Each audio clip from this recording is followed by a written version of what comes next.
Salut à tous les guerriers. Aujourd'hui, on va voir pourquoi Zen est un ninja invincible à Ninjago.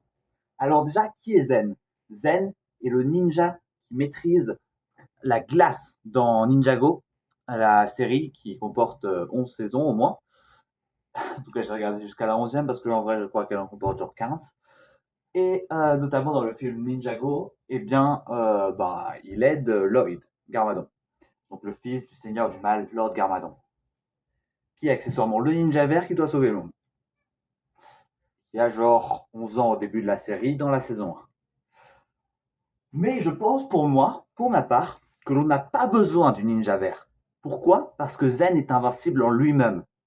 Si on lui apprend à penser, et Zen respectera toujours les protocoles parce que c'est un androïde, un robot. Vous verrez ça dans la série, c'est connu. Euh, D'ailleurs, à partir d'une certaine saison, il a même une tête en métal, et c'est pareil dans la série. À un épisode de la série, il découvre qu'il a été programmé par son père. Il débloque alors la maîtrise suprême.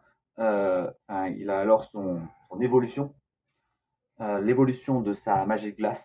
Et il a alors la maîtrise suprême de sa magie de glace et il tue des créatures géantes de genre 15 mètres de haut, des sortes de dromadaires blancs et noirs qui se confondent parmi les bouleaux. Waouh! Cette partie-là de la série est vraiment incroyable. Donc, je disais, Zen est quasi invincible. Déjà, il peut créer une infinité de structures et de sculptures en glace. Ça laisse une créativité infinie. C'est basiquement la Reine des Neiges ou Minecraft. Vous imaginez les châteaux qu'il peut construire? Enfin, je veux dire, c'est quasi invincible. Pour vous dire, on va comparer ça avec un autre ninja qui pourrait être totalement invincible. Donc, Nia.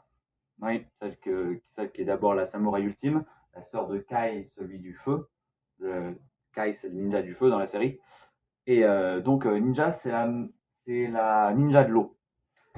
Alors, faut savoir un truc, c'est que je pense qu'on pourrait facilement rendre ça invincible, un peu comme dans la série Avatar avec Sakura, c'est pas Sakura, je sais plus comment elle s'appelle, mais on pourrait facilement, je sais pas moi, faire bouillir le sang dans les veines de ses adversaires, voire le faire s'échapper par la bouche ou un orifice. Oh, je vous épargne cette vision d'horreur. Et on pourrait assécher l'air autour d'un adversaire. Bon, ça marche sur tous les adversaires, sauf sur le ninja invincible. Ouais, oui, oui, non, pas son frère Zen, le robot, le ninja de la glace. Pourquoi est-ce que ça marche pas? Parce que Zen est un androïde. Il n'a donc pas d'eau dans ses veines. Et il ne boit pas. Il se recharge. Tout ça pour dire que Zen peut maîtriser tous les pouvoirs, absolument. Il peut déplacer des objets comme avec la magie de la Terre en déplaçant des blocs de glace. Il peut voler quasiment en créant des rampes de glace dans les airs. Il peut créer de gigantesques structures.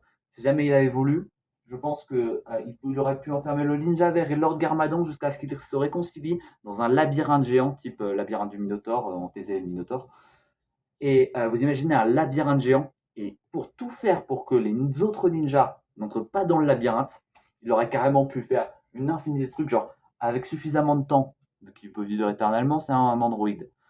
Enfin, il a juste à se recharger de temps en temps, mais vu qu'il a appris comment créer lui-même des postes de rechargement, je pense qu'il peut vivre éternellement en mettant un poste de rechargement sur de la glace enchantée à peu près à la limite de l'atmosphère. Vous en dites quoi de nos idées? Invincible, hein? Je pense qu'il peut écarter les molécules finalement d'eau dans les airs, puisque tout simplement en prenant toutes les molécules d'eau dans les airs et en les transformant toutes en glace avec sa magie de glace, et après il fait le vide au milieu. Et à partir de ce vide, il crée un labyrinthe tout autour en étendant sa glace. Ouais, c'est vraiment invincible. Ensuite, vous ne pouvez rien contre lui. La preuve, imaginez le grand dévoreur. Le grand dévoreur dans Ninjago City, c'est la grande menace de la saison 1. À la fin, quand il sort, il faut savoir un truc, c'est que chaque fois qu'il mange quelque chose, il devient plus grand. C'est un serpent géant dans un monde en Lego. Donc Zen, il peut créer de la glace à l'infini, des blocs de glace qui vont servir à nourrir le grand dévoreur, qui au final deviendra son animal de compagnie une fois qu'il n'aura plus rien à manger, et finira tout simplement jusqu'à ce qu'il soit suffisamment grand pour aller sur une autre planète. Ah ouais, on finirait vraiment par avoir un serpent digne de la mythologie nordique. Et, et vraiment, à 10 ans, ouais, ce serait super. Tout ça pour dire que Zen peut absolument maîtriser la magie du feu quand il veut, vu que il a juste à créer un générateur de glace infini qui, à chaque fois que le match de glace tente de faire s'évaporer une couche de glace et une couche de glace qui tombe, genre il y a un mur de glace, le mage de feu, enfin le ninja du feu, il fait avec son feu sur la glace, et là, pouf, la glace tente de s'évaporer, mais il y a un mur de glace énorme là, le mur il tombe. Ou alors c'est pareil pour le sol, le mur il fait comme c'est de l'eau, et Zen peut créer un réfrigérateur géant avec de l'eau, avec sa glace, vu que un réfrigérateur ça fonctionne en condensant l'air frais à un endroit et en l'empêchant de s'échapper. Avec la glace, il pourrait empêcher de s'échapper l'air. Et au final, un réfrigérateur dans un réfrigérateur dans un réfrigérateur, vous imaginez l'idée. Et au final, eh bien personne ne pourrait jamais s'échapper des prisons en glace de ce ninja. Bon voilà, tout ça pour dire que le ninja de glace est invincible. Non, sérieux, on n'a pas besoin du. Je pense qu'on n'a sérieusement pas besoin du ninja vert pour sauver la Terre. Non, non. Le ninja de glace suffit à lui tout seul. Avec un bon plan bien préparé, il prépare des pièges à l'avance avec sa glace. J'aurais créé des.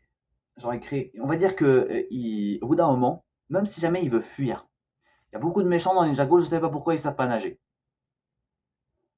Ah non, c'est pas très futé, hein. Je veux dire, si jamais il veut fuir, il a juste à créer une rampe dans les airs jusqu'à la mer.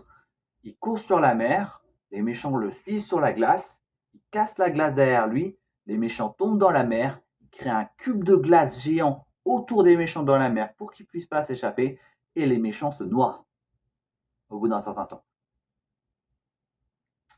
Je vous l'ai dit, ce ninja est invincible. Genre, vous imaginez juste Garmadon qui se noie, la fin de la saison 1, terminer l'histoire. Il n'y a pas besoin d'aller plus loin. Pas besoin de revenir dans le passé, pas besoin de ninja vert, de ninja doré. Non, non, non, non, non. On a juste besoin du ninja de glace. Et il y a bien mieux. Enfin, il y a pas beaucoup mieux, hein. Mais en tout cas, il peut. Pour ça, on pourrait dire qu'il a quasiment les pouvoirs de tous les ninjas réunis, si jamais il le veut vraiment. Bon, sauf l'amitié parce que c'est un androïde.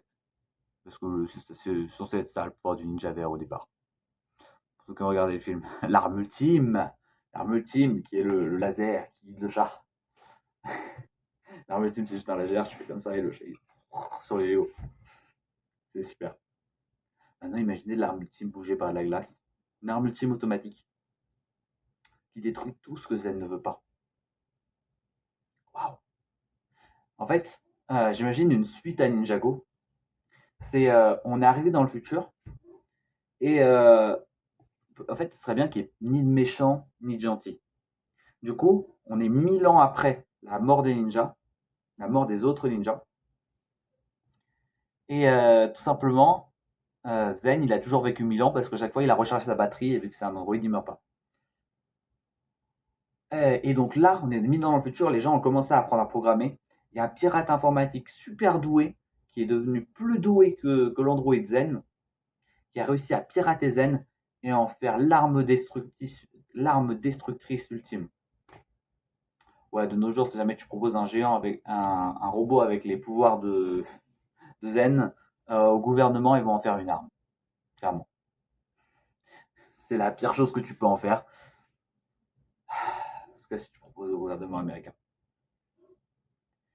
Et donc, du coup, en vrai, un programmeur d'aujourd'hui, tu lui donnes un robot avec les capacités de Zen de créer de la glace comme il veut.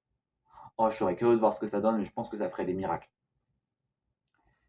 Et du coup, Zen a été reprogrammé pour être une arme ultime. Entre-temps, il a créé des tas de structures, il s'est perfectionné, il a créé une glace enchantée qui dure éternellement, il a résolu le changement climatique en mettant de la glace tout simplement sur l'océan et en refaisant les glaciers tout simplement après leur fonte et en emmenant avec des rampes de glace les doses d'eau qui étaient venues des glaciers avant dans l'espace.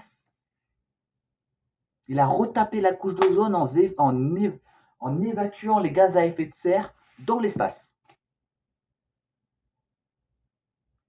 Oui, Zen est la solution à tous nos problèmes. Je vous l'ai dit, si jamais on donne à un gouvernement Zen aujourd'hui, ça pourrait faire des miracles.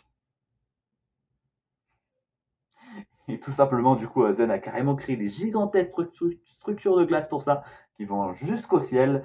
Et il contrôle les pouvoirs de tous les ninjas, y compris le tonnerre, vu que bah, en fait, la glace, c'est de l'eau sous forme solide. Du coup, c'est la molécule H2O qui s'est bien agglutinée entre elles. Et du coup, bah, le tonnerre, il circule et il contrôle ça. Et après, il a juste à étendre la glace vers les gens et il les électrocute. Ou comme ça, il peut juste alimenter des robots ou la planète entière. Oui, Zen est aussi la solution à nos problèmes d'électricité, ainsi qu'au réchauffement climatique et au manque d'eau, puisqu'il peut générer de la glace qui va ensuite fondre. Il peut carrément amener dans l'espace vu qu'il n'a pas besoin de respirer. Et oui, c'est un androïde.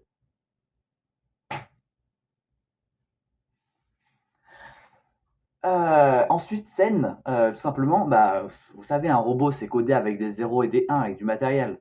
Bah, Zen, il a fait mieux. Il a fabriqué le robot, et après, il a codé avec des molécules. Codé avec des molécules de glace plus ou moins espacées, et les espacements font des 0 et des 1. Du coup, ça fait un programme, et il les contrôle tous. Carrément comme ça, il fait déplacer des lance-flammes, il fait des autodafés pour créer un régime totalitaire. Ouais, ça pourrait aussi être notre plus gros problème dans le futur. Donc, quel ninja ai-je fait? J'ai maintenant fait le ninja, oui, les autodafés, les robots qui font des lance-flammes, voilà. Ça, c'est pour le pouvoir de la flamme. J'ai fait Kai, le ninja des flammes. J'ai fait Cole, le ninja de la terre, qui peut déplacer des trucs. J'ai fait Nia, le ninja de l'eau, qui peut faire fondre. Donc, qui peut faire fondre de l'eau avec le pouvoir de la terre, la faire déplacer dans des seaux, et au final, la faire tomber sur des trucs, la faire tomber sur des gens. Au final, maîtriser le pouvoir de l'eau par certains biais. J'ai fait le pouvoir de la foudre. Et comme vous le voyez, les méchants n'ont aucune chance. Je vous jure qu'il y a un dragon géant, tu l'emprisonnes, tu le gèles juste dans un bloc de glace. Il ne nous cause plus de problème. Voilà. C'était tout pour cette vidéo. Tout ça pour vous prouver que Zen, le ninja de glace dans Ninjago, est le ninja ultime. Que rien ne pourra jamais le battre. Et qu'en fait, on n'a pas besoin du ninja vert. Le ninja de glace, bien formé, on lui intègre plein de stratégies dans la tête, on lui fait lire l'art de la guerre, euh, on lui fait lire l'art de la guerre tout simplement, on lui intègre des tas de stratégies. Vu que c'est un robot, il peut tout apprendre par cœur, il a une mémoire, et il sait exactement ce qu'il doit retenir, et il peut delete ce qu'il n'a pas envie de retenir. Et ce ninja est totalement invincible. Voilà, j'espère que si jamais vous voulez plus d'autres explications, sur Ninjago, j'espère que vous allez vous abonner. Et vous savez quoi? À 500 pouces bleus, je fais une vidéo sur Nia, le ninja de l'eau, parce qu'elle est aussi totalement trop OP. J'espère que cette vidéo vous a plu. Si oui, laissez ce pouce bleu pour voir cette nouvelle vidéo.